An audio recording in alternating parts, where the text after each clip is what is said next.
So I had a message of someone on the YouTube channel, and I wanted and I always say to people a lot to comment and Of like and course, subscribe, yeah. whatever. But there was this lady sent me a really nice message, and it probably hit me. It did. Did So it? I wanted to read it Yeah, out. of course. It says, "I'm a child-free by choice woman. However, I'm following this channel because I like your support for dads, Yeah, teaching class. them to be better dads, and I want to support all of you and thank you for contributing to making good generation of children. Yeah, Keep up the good work." it's massive, bro. Honestly, And it really hit me, yeah, because I didn't yeah. know the person. No, Do you know what I mean? So I thought what you'll I wanted find to put is that out, man. That was nice. what I find is for me is over time with things you start. It's the same with anything aspect. Your friends, they know it to be seen, or people you've grown up with and stuff, they know it to be seen when it comes to support.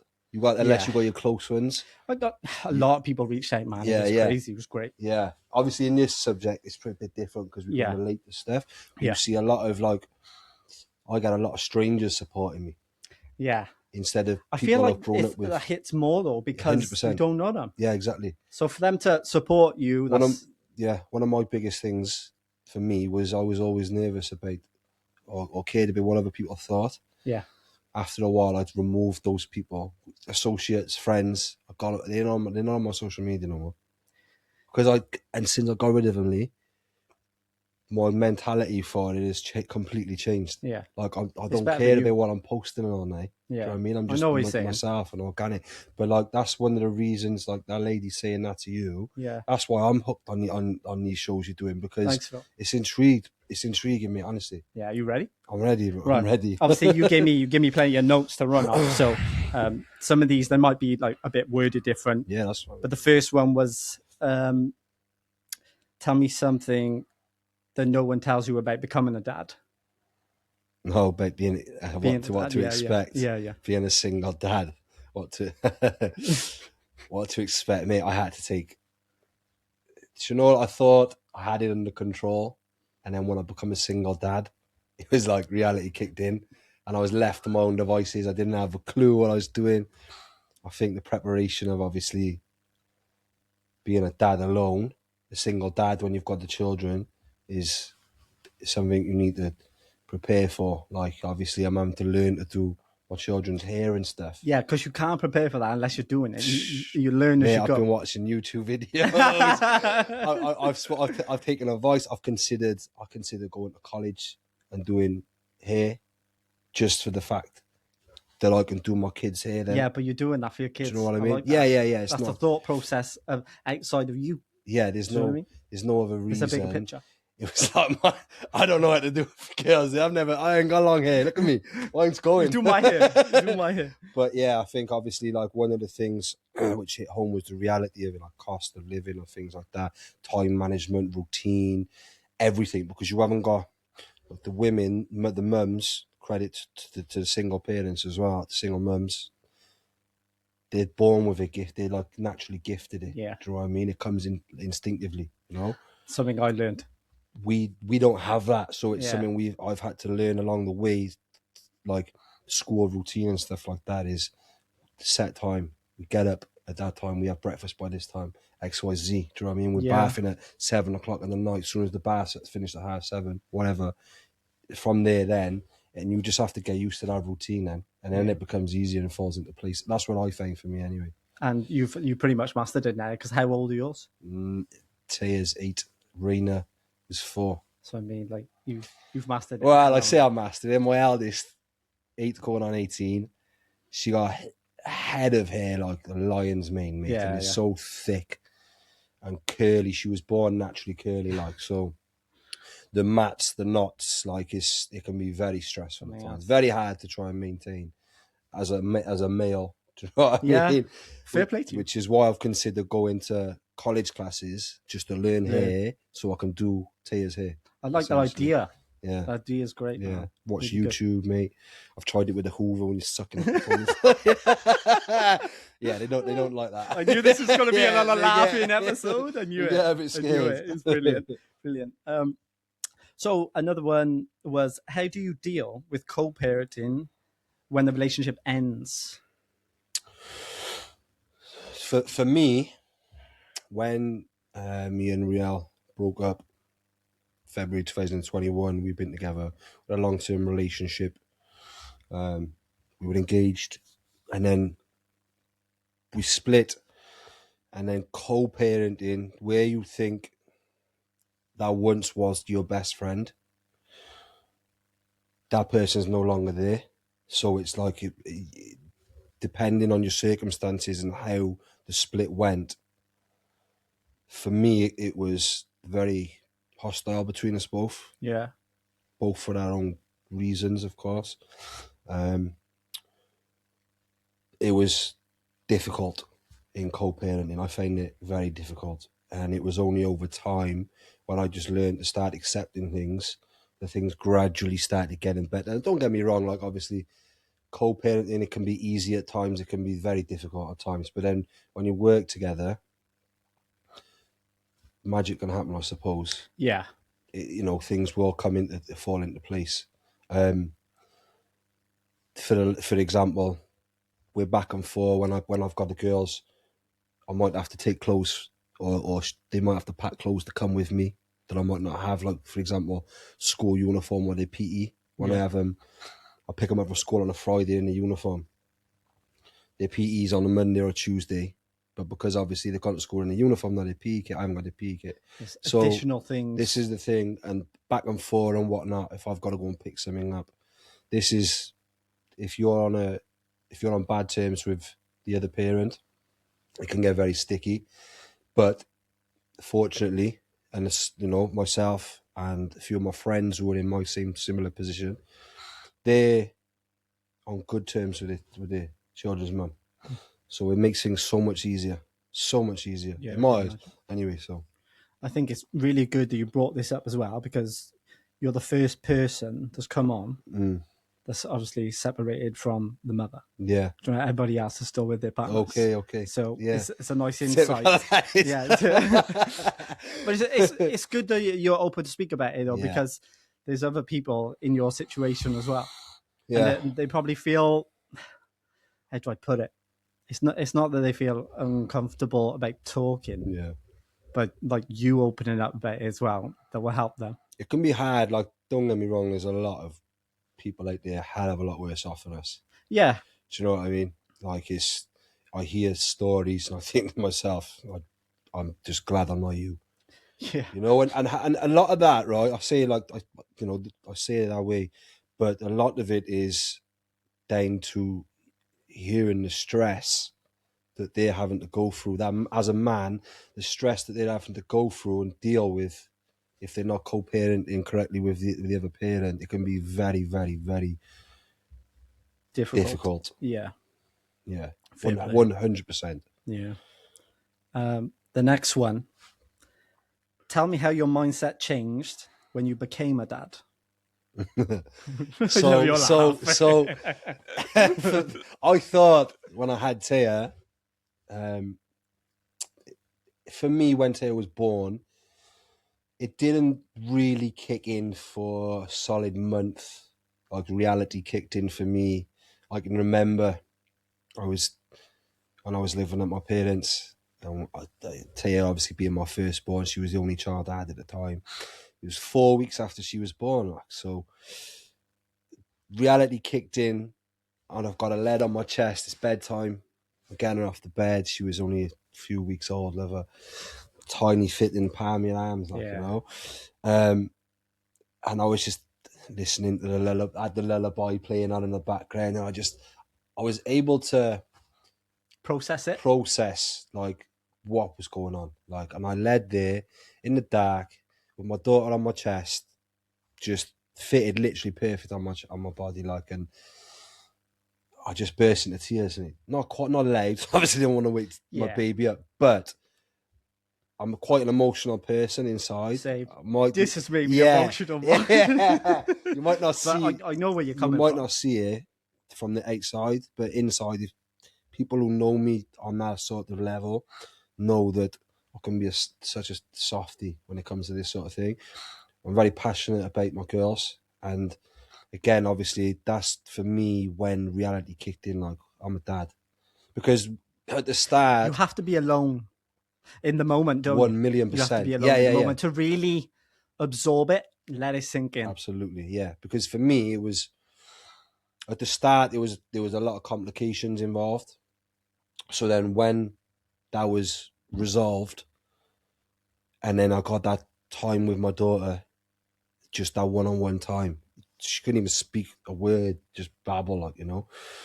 But it was just being present in that moment and realizing, like, a month later, like, it hit home, like, this is real, and that is when it grasped me. But going back to the question of how did it change me, it didn't until I had my second. When I had my second daughter, everything changed for the both of them. Every single thing, like my mentality, my time, everything changed. My drive, my ambition, everything, because everything I wanted to do was for the two of them. Do you know what I mean? And then my love, you feel like you couldn't love another, like someone else anymore. And then your second baby comes along and you're like, and I know, sorry say if you see this, but you shouldn't have favourites, but Raina's obviously, I got my second on the way as well. I mean, she's congratulations. Thank you. Yeah. She's only like 3 months off due date now, roughly. But obviously, it's nice for you to say that, having that thought of, how are you going to love something else the same? Yeah. Do you know what I mean? So I take something from that. For me, the one bit of advice I've always, since I've had Taya, I've always given someone is, you ain't got kids right now, so you can only understand when I say this, that having children is the most rewarding thing on this planet that you will ever experience or receive. I agree, right? But it's the hardest. And it's the hardest, yeah? When you've got kids, you can understand that a lot more. So there's friends who have said, I get what you're saying, who haven't had kids. And they've had kids, and then they've been like, oh, do you know what you told me? Before you had kids, you can understand how much you love them to a certain extent. You don't realize how much they are. They're your world. Yep. When you have your child, then you realize what love is. And then you realize that, it is the most rewarding thing. I've always sworn by it. Yeah. I've always sworn by it. I agree. Because like you said the other day, you don't realize how much you love them until they come along. Or no, it wasn't now, sorry. You unlock the full potential of love or something in your heart. Yeah. There's that little compartment that you don't know exists. That's it. And then they come along, and then it's boom. And going back to, obviously, when you mentioned, that's what happened when Raina came. I had it on Taya, but when I had my second, everything has changed. Everything completely. And it's mad how much of an impact someone so small can have, like, play on your life, like, you know? Yeah. They're amazing. They are amazing. It's they're characters. Yeah. They're definitely characters. Definitely. The next one. One of your points was using the gym as therapy instead of an escape. And that staying in shape as a dad is a non-negotiable. Yeah. I mean, look, for me, I love this. The gym is an escape to an extent. It is therapy. It is 1,000,000% therapy, not just for me, but for millions of other people in the world. One of the reasons why I keep going is because I need to show my kids discipline. There's structure, routine, healthiness. There's so many things to it, but the biggest thing for me was, I don't want to be a dad that is unable to pick the kids up when they need to. Yeah, and play with them. To keep up with them. 100%. Because you've got to be able to keep up with them. Honestly, I can go to the gym and train for hours and hours, right? But it means nothing compared to playing with them. They keep you on your toes. Yeah. It'll keep you on your toes. And like I've always said to myself, I want to be able to pick both my kids up in my arms, even when I get older, and say, like, you're my babies. Yeah. Do you know what I mean? I don't want to be able to not. Like you said, when they're older. Yeah. It's not, obviously, I'm not going to be picking my kids up when they're 16, 17, 18 years of age. They'll be picking you up. But yeah, they'll be picking me up, yeah. But throughout that time up until then, I just want to be there to, that's my dad, like. Yeah. And obviously you're on this journey doing your own private thing at the moment. Yeah. Just tell me and the people watching a little bit more about that as well. Yeah, so obviously I've trained pretty much all my life, really, on and off, you could say. 2023, the one morning I woke up, looked at myself in the mirror, and I just thought, my God, what do I look like? I look terrible, mate. My skin was dry, black bags under my eyes. Like, I just let myself go, you know? Something needs to change. Do you know what part of that made me let go? Go on. I seen a quote saying 75% of, quote me, tell me if I'm wrong, 75% of women prefer dad bods. Yeah, I'm seeing this. So you've seen it? I've seen it. So I went around with that mentality and I let myself go.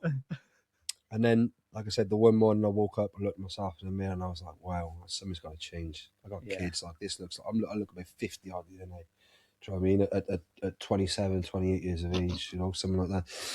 At that moment in time, it was like, I need to change. So I threw myself in the gym. I've trained consistently ever since then. Over the last 3 years, I've been doing videos of my training or training with friends and family, helping other people come a long way.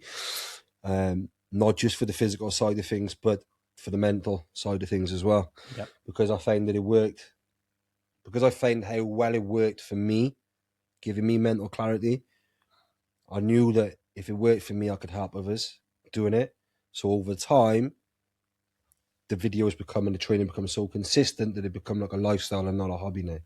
And then I had people reaching out to me, giving me positive feedback, you know, constructive criticism and stuff like that. You should go and PT, you should go and do this, you should be a professional personal trainer, etc. But I never had the qualification, so I thought to myself, well, who would I be to be charging someone money without the qualifications? How can I be so righteous? I understand where you're coming from, but anything's possible. Yeah, exactly. So at that moment in time, the more people I had sort of approaching me saying, you're doing well, like you look well, you're training well, you're helping people, you should do it. I just thought, you know what, if it's going to help me, if I can help others, let's do it. So now I'm a qualified personal trainer. Obviously, started in January, started off with, we've got 8 to 9 clients now on board.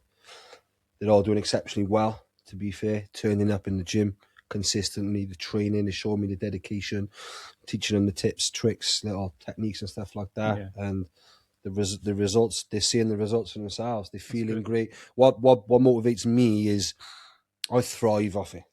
So I get excited and carried away when I see someone hitting new personal bests and something like that. But when they finish the gym session, you see their mental state switch, or halfway through the training, you see their mentality switch over, like you're changing the channel, and they just become so high off the endorphins, and they feel so good after it.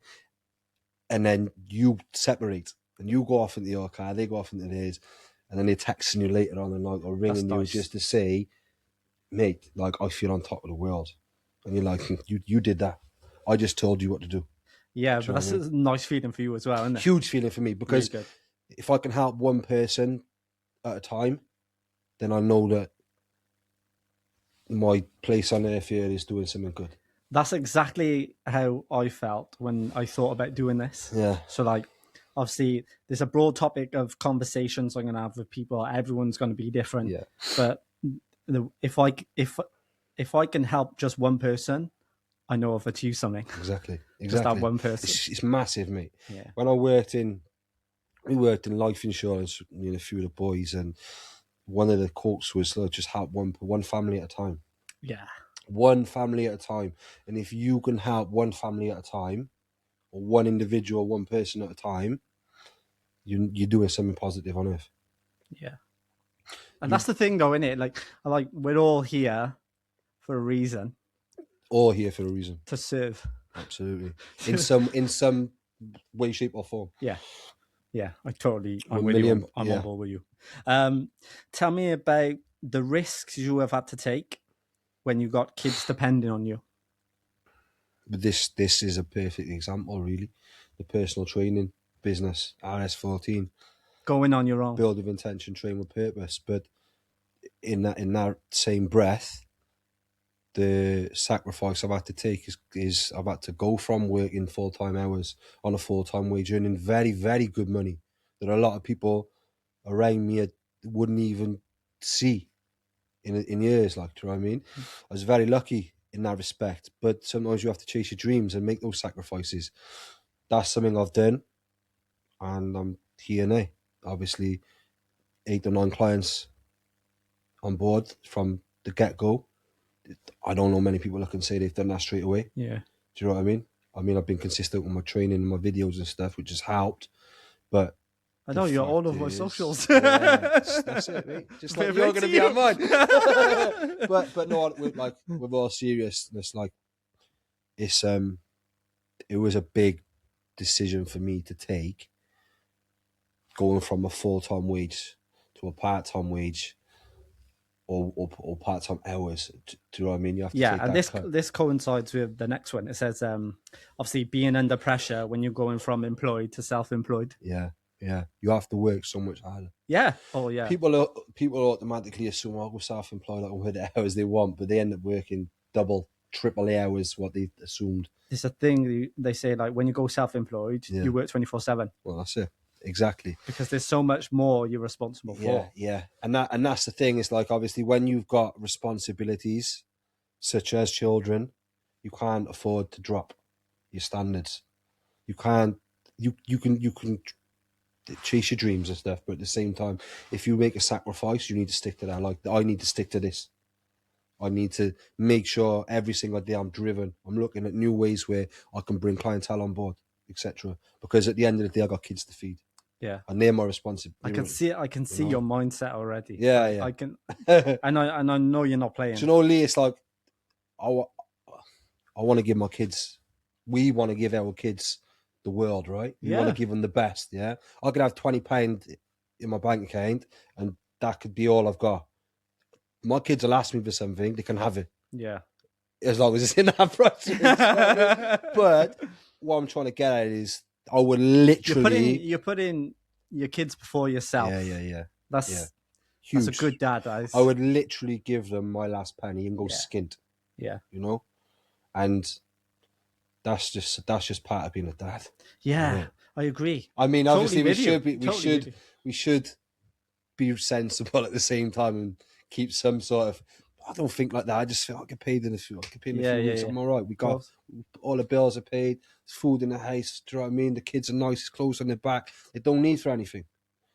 But if they want something, I want to be able to try and make sure I can give them that. Yeah, you know.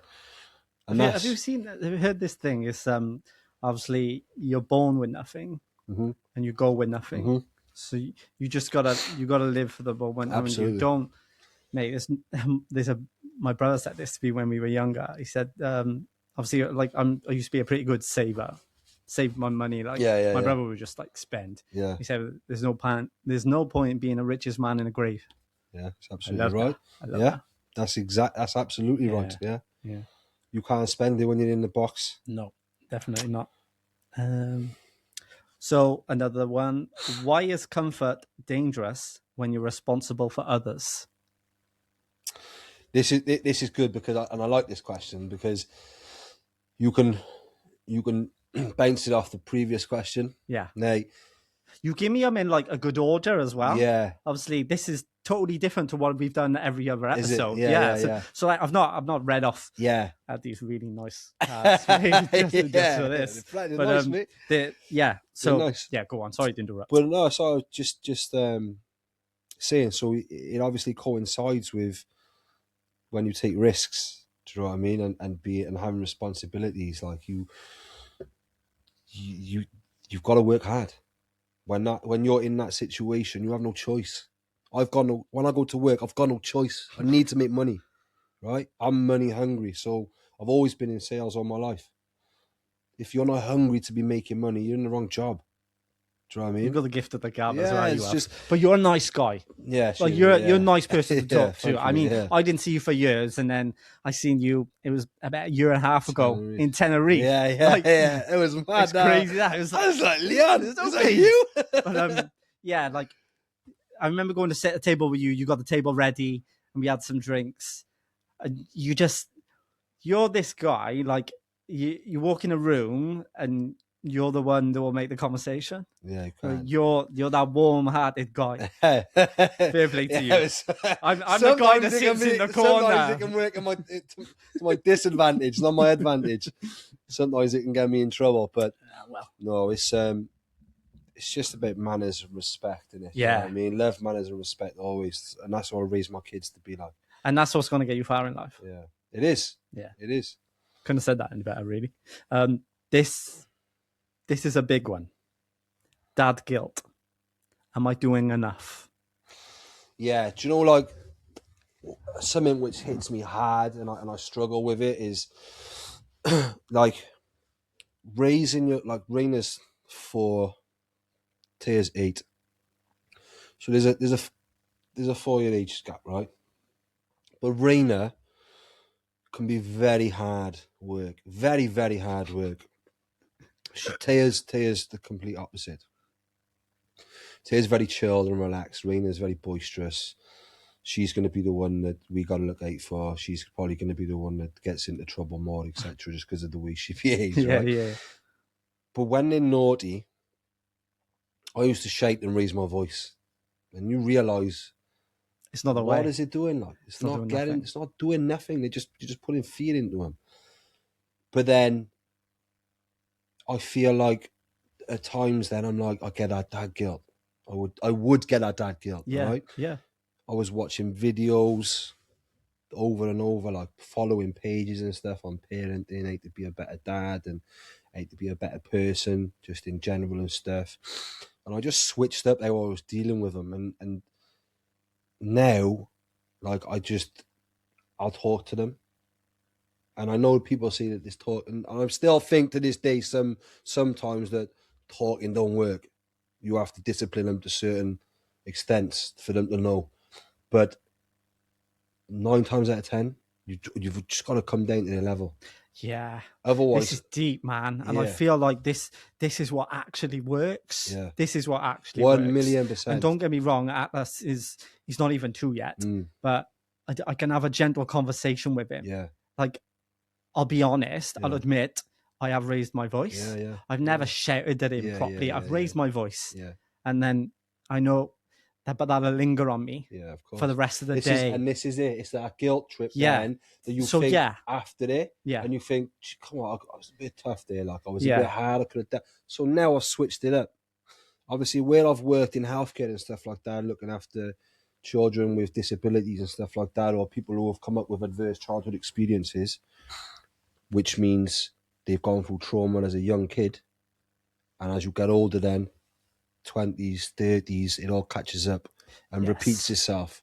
So the way your family or your parents were at that age, it all acts and all comes out. This is what I'm trying to understand more now as well, because it's not talked about enough. And I feel like if I can talk about stuff like this on here, there will be adults who can understand. Yeah, huge, mate. Honestly, yeah. I like this. Thank you for bringing this up. No, that's fine. It's good. But I want to go back to Atlas because I don't want to feel like I don't want everyone to think I shouted him. I don't of course. Him. Like, for me now, what I would do is I would just come there, like, if, you know, so my mum, their nan or granddad or whatever it is, so they might tell them off, they might raise their voice loud, not loud, but, you know, they're old fashioned. Do you know what I mean? They might shake or whatever. That's the thing. It's the old fashioned thing, isn't it? And then trying to bring this new style of parenting in. Yeah, it's not like we were. But like you said, come down to their level. Yeah, 100%. Like, that works. Do you know what? It doesn't even, not even speaking to them, not even opening your mouth at them, just looking at them and letting them know, no, that ain't gonna wash with us. Not today.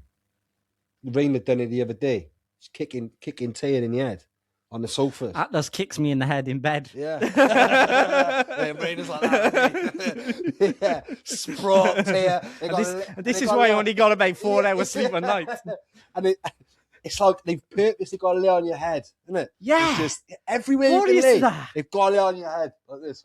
But it's like... But it's always me. It's never Tasha. Yeah. Like Tasha, he doesn't go on Tasha's side of the bed. It's always mine. Cheeky boy. Yeah, but it like even just looking now, I do things so much more differently. Instead of just shouting, if you just talk to them on the level, I'll bring myself down, so I'll come down on my knees, so I'm their height, and I will not take my eyes off them when I'm talking to them, and I'll have that communication. If I'm stood up, I'll give them the daggers. The daggers, and they'll know. They'll know. Do you know what I mean? Yeah, like, Raina knew straight away just how I was looking at her. Don't do that. That's your sister. Like I said to her, carry on. Please don't take this the wrong way, people.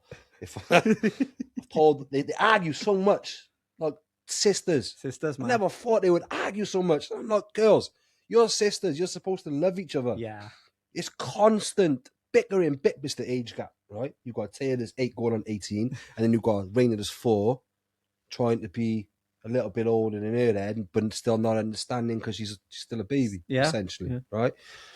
Well, I said to him, I said, listen, if it comes to it, I'm going to pull you both out in the back garden and you're both going to have it out. Because you keep picking on her and you keep picking on her back.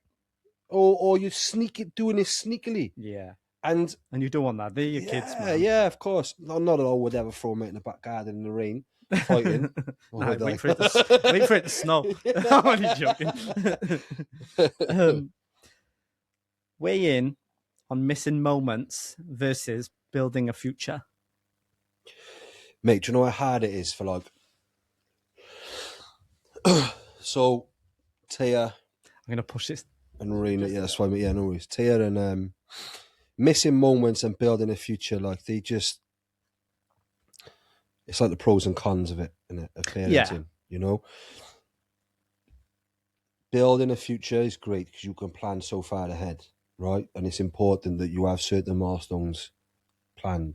Learning them to ride a bike, learning to teach them to swim, do you know, and stuff like that. Ride a bike with stabilizer. These are milestones. So building a future, that's all great and part of it. The hardest part is, like you said, is missing the time. Yeah. Growing up. Perfect example. Tia and Raina went on holiday with their mum. I didn't get to see on their birthday. Obviously, we're not together. So I missed out on that.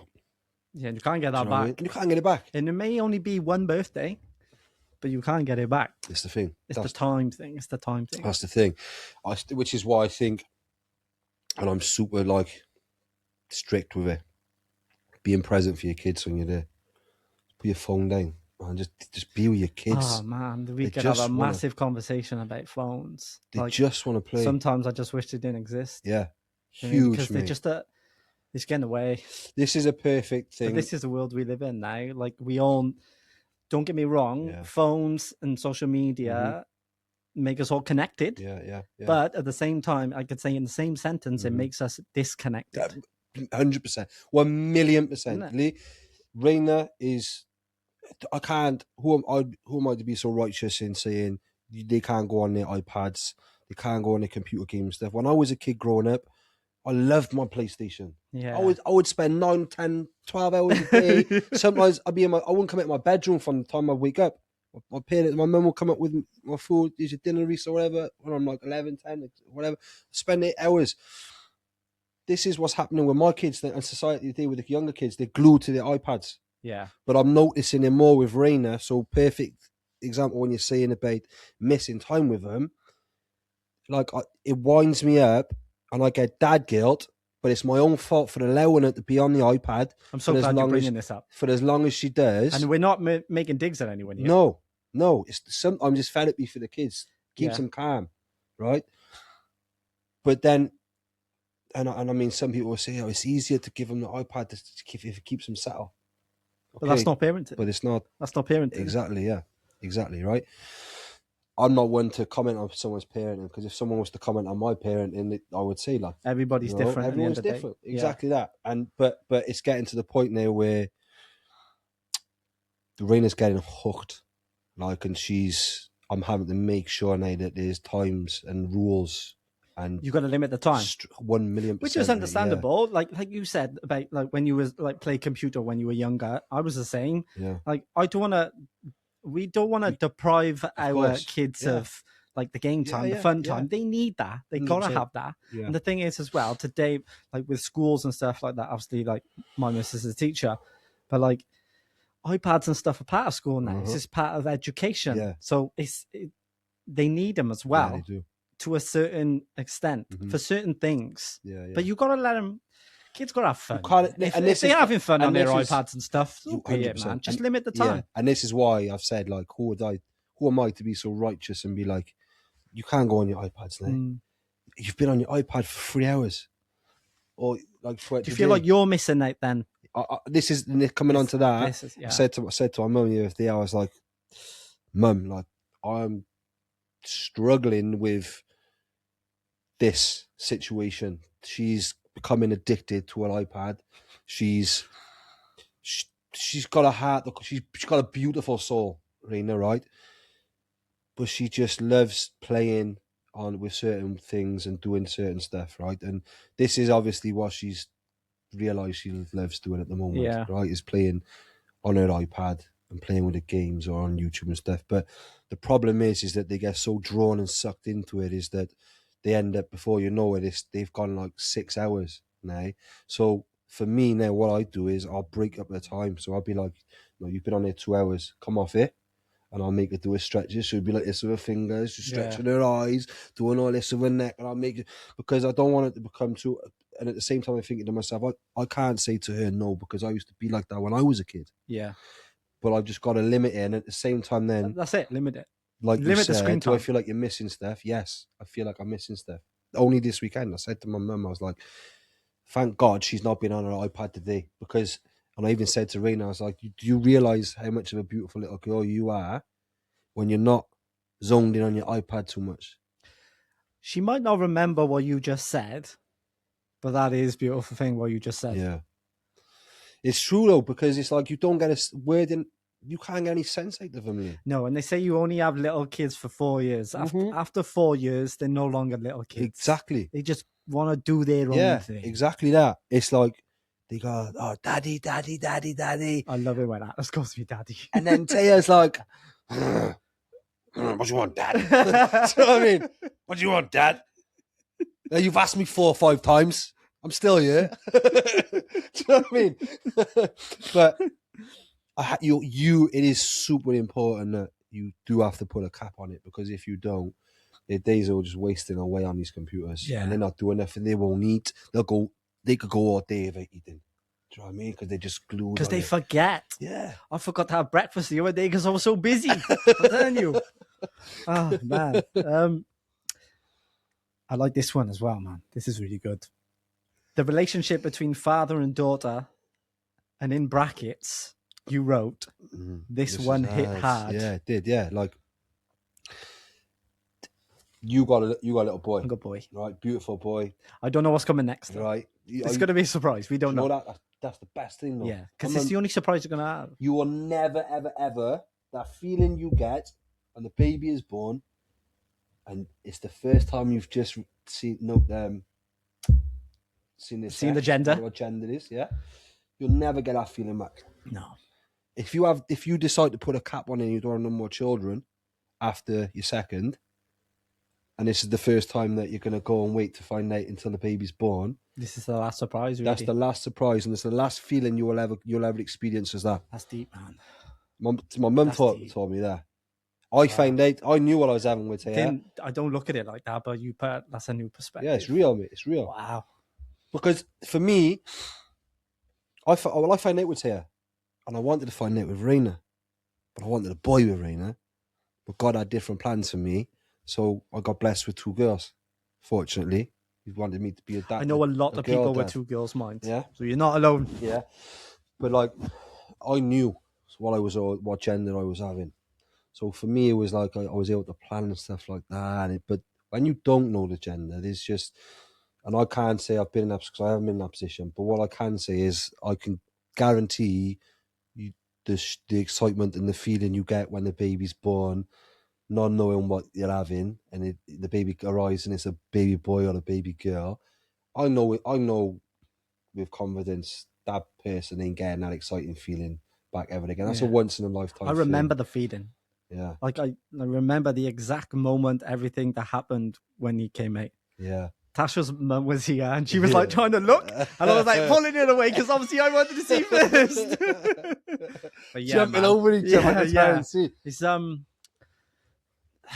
life. That life moment, that coming to life is a magical moment. It's huge. It's huge. You can't describe it. My brother's kids, they did it.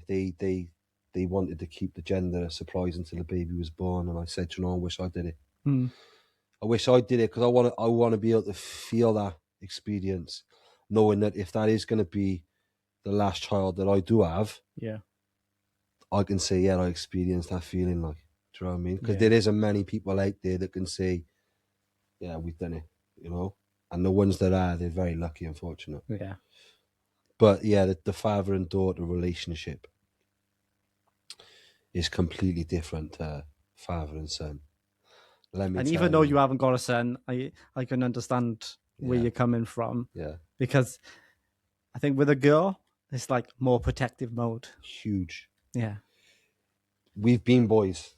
Yeah. Growing up, you know, we've seen the big bad world out there and what it's like. So when you become a girl dad, it's like ultra protective mode. Yeah. Do you know what I mean? It's a complete different love you've got for boys. It's like I've not got a boy, so I can't really comment on how that would be. You can tell me how it feels, but if you were to have a girl, you'll understand the difference. Do you know what I mean? But the one thing I do know is that girls are 10 times harder to look after than boys. Let me tell you, they're a lot more. The thing calmer. Is, as well, once they get older, obviously a boy, he can go out, he can look after himself. Yeah. But then girls, and this is no sort of like discrimination, but as a natural thing, as a dad, you're gonna be more protective of your daughter than you are your son. Huge, yeah, huge. I completely agree, thoroughly agree. It's a scary place out there. Yeah. And as a parent, it's the thought of my daughters growing up and going up town and stuff like that. We've seen it. Yeah, we've been there. Yeah, so we know what it's like. Yeah. And it is scary. And we've been around and we know how things work. So when you've got a daughter growing up, you don't want your daughter to go through the things that you've gone through. Or same with your son. If you've got boys as well, I mean, you know, it's still your child at the end of the day. Yeah, you want the best for them. But my mum still thinks I'm a baby boy. I'm 36. My mum mothers me like, love you, mum. And I have to like, yeah, sorry, mum. I'm like, just stop. Yeah. Like, just stop. You know. Yeah. I'm a middle-aged man. Yeah. But literally, you know, I love it to bits. It's always going to be, you only ever have one mum, won't you? Yeah. Yeah. Yeah. What would you want your kids to say about you when they grow up? Do you know the biggest thing? And I thought about this. I thought about it for a long time as well. What's like the biggest thing for me? I want my kids to, when they're older, to say my dad was there, because I didn't have that with mine. Do you know what I mean? There was a lot of absence in that department when it comes to me and my biological father. So I always swore I'd be 10 times the man. You know, I'd be there for my kids, present, in any way, shape or form, and any time that I can be. So when I thought about this question, I would just be happy with knowing that if it was one thing that my kids were going to say was, yeah, my dad was there first. Do you know what I mean? Yeah. That's the biggest thing for me. Yeah, and that's what's important. It's huge. Doesn't matter what you've bought them, Yeah. stuff like that, because it's just material stuff at the end of the day. Yeah. As long as they know you were there. It like the milestones, right? You taught them to walk. You taught them to ride a bike. You taught them to ride a bike with stabilizers. That's a big milestone. Yeah. You taught them to swim, right? It's things like that. You took them to their first prom. Do you know what I mean? When they're 16 and stuff. I've got all that to come with the proms. But you know and it's stuff. coming. But it's coming. And you're going to be there. But there's exactly, yeah. Like we got boys that's got kids they're at that age or older, and they've had to do all of that. And it's these big milestones that the kids remember. You know, like learn to like I remember with my stepdad. I call him dad. I've called him dad since I was 18 months. I took his surname. He taught me to ride a bike without stabilizers. I can remember being over Somerton. Oh, what's his park in the corner from us? Anyway, I don't know. Don't know the name of it. Anyway, it was a park. It was a park. It was a park. There was a big tree, and it started hammering down thunderstorm. And anyway, right, me and my dad stood under that tree with the stabilizers off in that hand, so about an hour and a half waiting for it to start raining. I think I got freezing. I was like, Dad, come on. He was like, no, I'm not leaving. But it's things like that as a kid you remember. That's what I'm going. Yes. That's what I'm going with it. So those little milestones. It's not the item. No, it's not the material again. Yeah, it's the moment. Exactly That's what's important. When I said to my daughter, I said, "Do you want to learn to ride a bike?" She said, "Yeah." I said, "Come on in." So we led the bike down in front of us. I got her helmet. I said, "Go put the helmet in front of the bike and then stand behind your bike." So she stood behind the bike. So that's them by your size. On the clean ASC picture, like in the summer. I was, like I was. Maybe my expectations are set too high, but I said, right now, listen, this is very important. I said, you're going to pick the bike up and you're going to step over the bike and you're going to place your feet on the pedals, right? I said, I'm going to push you ever so slightly, softly, but I'm going to run with you. I said, and then next thing you know, I'm not going to be with you. So what I need you to do is pedal fast. I said, you're only going in a straight line. I said, but if you pedal fast, you'll ride. I said, the slower you go, I said, you're going to look at fall on the floor. You're going to crash. So, first attempt, Lee. Got my hand under the seat now and I'm running. Only have a little run, like just give a little push. She's like, all right, Dad, go. Give her a push like that. She's pedaling like the clappers, me. Next thing you know, she's done 3 laps around the entire clean AFC pitch on her own. Never ridden without stabilising her life. I was like, do you know what? That's a proud sense of accomplishment. Yes. Seeing my daughter learn to ride a bike with stabilisers like that. It doesn't matter how you teach them. No, as long as they... But I'll never, ever forget. And I use the same concept with when I taught them to swim. Swim fast. Otherwise you'll sink. As stupid as simple. Honestly. It's that simple. Obviously you tell them the basics, keep your fingers closed and whatnot when you're swimming, and do whatever stroke they want to do. But move fast. And you won't sink. And she did it. She applied it. She applied the rules and she done it. And then she's like a dolphin in water. But it's, for me, that's why obviously going back to the question. These milestones are massive. Dad and daughter time or dad and son time is huge, mate. It's huge. And that's the biggest thing is for my kids to turn around and say, my dad was there for us. My dad was always there. Yeah. That's huge.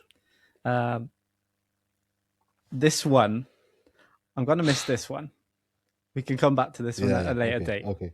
It's not like we're trying to keep anything from the audience, but it's the way this conversation's gone so far. I think we'll skip that one because this has been really good. I really appreciate you coming. Yeah. That's what I mean. And thank you for coming. Like when you asked me about coming, I was like 100% straight away, just because I know it's going to be a laugh. I know it's going to be a laugh, and we've said for a long time, we're gonna meet up, we're gonna do something, and we haven't, but we've done this now. Just living busy lives. That's the thing. We're busy. Everyone's busy. Yeah, I think the world we live in now demands more of us anyway. Huge. So we're even more busier than we were 10, 15 years ago. The generation's different, but the final one. tell me about the lessons your kids unknowingly taught you. One of the biggest lessons my kids have unknowingly taught me is about having patience. That's gotta be. Yes. It's gotta be, mate. I was like a roller coaster. You should be in this seat. Yeah. You should be in this seat. Go on. Just having patience with them, because prior to having kids, I didn't have any patience. Like I had a short temper, a short fuse. Sorry, I'd lose my patience very quickly and just get snappy and horrible. And the one thing which I've had to adapt to is having patience with the kids. And I've improved and come a long way since having children in so many aspects. Just trying to be a better dad in general. Yeah. Do you know what I mean? Like I thrive off, I love being a dad. It's the best feeling in the world. Yeah, I agree. There is no better feeling, like you can have the day, yeah, in work or whatever. And the moment you walk through that door, first thing you hear, they hear you walk through, you don't have to say anything, they hear that door go, yeah, daddy, daddy, daddy. They're the first person to greet you. Yeah. No matter how much of a tough day you've had, that can completely change your day. Your world could be upside down. And the moment you walk through that door and your kids come and greet you, the best feeling. Everything, every emotion you had that day is gone and forgot about. Yeah. Completely gone.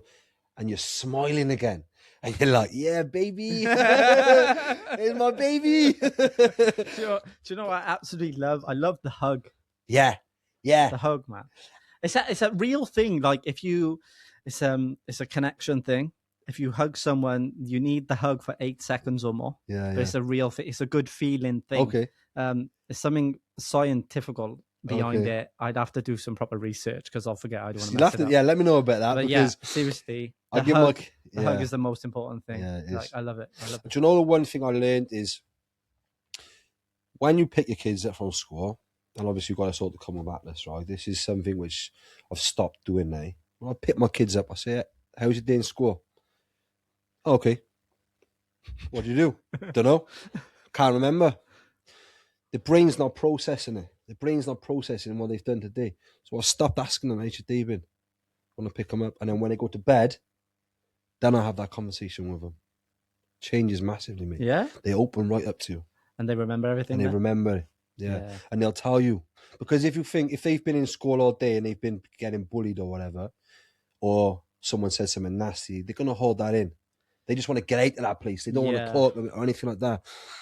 You let them come home. You let them come out of their shell and back to their normal selves again.